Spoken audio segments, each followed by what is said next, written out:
Mandera waxaa maanta ka furmay shir muddo 4 maalin socon doona kaasoo lagu heshiisiin doono beelaha Murle iyo Dagoodiye.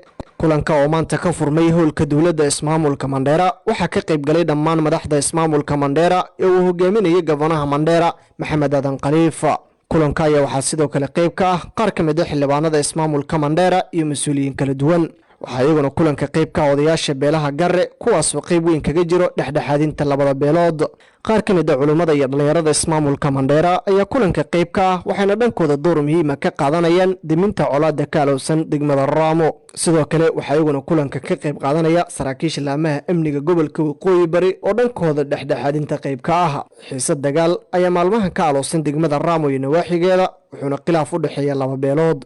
shirka ayaa waxa uu soo gabagaboobaya muddo 4 maalin kadib waxaana laga soo saaraya go'aamo kama dambaysa oo lagu xalin doono xiisadda ka taagan magaalada Raamo.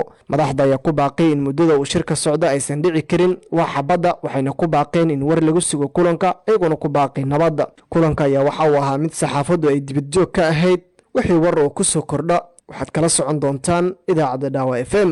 Saako Bulle, Dhaawa FM, Mandera.